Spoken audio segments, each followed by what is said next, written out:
Hello, this is Noreen Crone-Findlay from ToddyTalksCrafts.com. This video was inspired because I wanted to show you a way that I have come up with that's so simple for making twisted cords. And it's for people who don't have, or even if you do have, a fancy cord maker. You can make wonderful little twisted cords with a couple of just very simple things: a crochet hook and a spool. And you'll need you'll need a ruler or a tape measure and scissors and yarn and a clamp. And I use a book, and then I put a weight on it because you're going to need to weigh your yarn down. Now, to make the cord, what you need is 2 strands of, this is quite a thin yarn. I'm going to take another, I'm going to peel off another strand. This is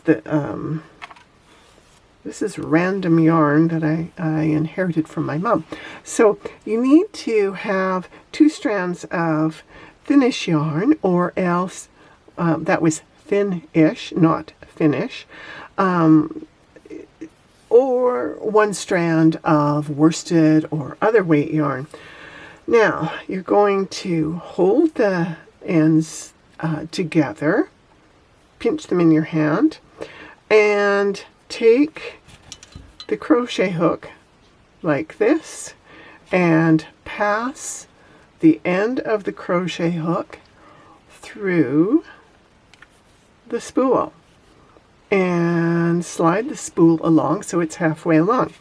Now take your clamp, and I clamp it to a notebook, and then I move it out of the way and put a weight on it to keep it secure. So I'm going to keep moving that along until I am working in the middle. And I measured off the strands of yarn that I'm using are 36 inches. So I just, in order to make it'll end up being about, when it's completely finished, you'll get a 7-inch cord. So you have to do a bit of math to figure out how long a working strand you have to start with to get your finished length. And in the pattern for the skirt for Lily Doll, I do tell you how long to cut your starting strands. So now I've got pressure on the yarn because I've got it clamped on the notebook with a weight on top. And now what I'm going to do is I'm going to put this so it's pointing to, if it was a clock, it would point to 12 o'clock. So now I'm going to spin it once and twice, 3, 4, 5, 6, 7, 8, 9, 10, 11, 12, 13, 14, 15, 16, 17, 18, 19, 20, 21, 22, 23, 24, 25, 26, 27, 28, 29, 30, 31, 32, 33, 34, 35, and 36.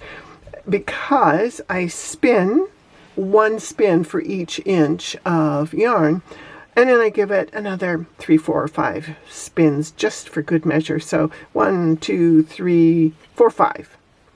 So I count at that imaginary 12 of the clock with the hook going this way. Now I'm going to just pull the yarn. I've just pulled the yarn end out of the clamp, and I'm going to wrap it around my fingers just for a moment while I slide the yarn back onto the hook. And the hook, grab it and let your spool drop away.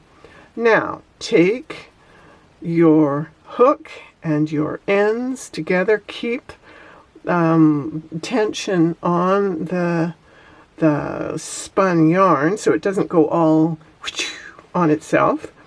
And now you've pinched, pull it out, tie a knot to lock your ends, and there we go.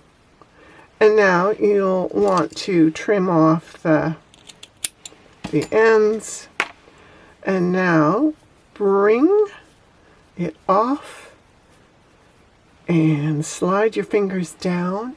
Oops, hopefully I didn't get her out of range there. So I'm pinching my knot and I'm pinching my fold, and I'm going to ever so lightly start releasing, and I slide my fingers towards the fold, and voila, a twisted cord. And it's just that easy, and you can make gorgeous twisted cords. You can combine colors. You can make, if you want a thicker twisted cord, use thicker yarn, use more strands of yarn. And there it is. It's such an easy way of doing it. And so this is a little trick I came up with years ago, and I've been using it ever since. So now you know how to, and you'll be able to make the little shoulder straps for the Lily doll, or anything that you want a twisted cord for. And this is the sweater that goes with the twisted cord shoulder strap skirt for the Lily doll project. You can find all the links to all the projects for the Lily doll project at merricks.com/Lily, and also at toddytalkscrafts.com. So happy weaving, happy yarn twisting, and happy cord making. Take good care. Talk to you soon. Bye for now.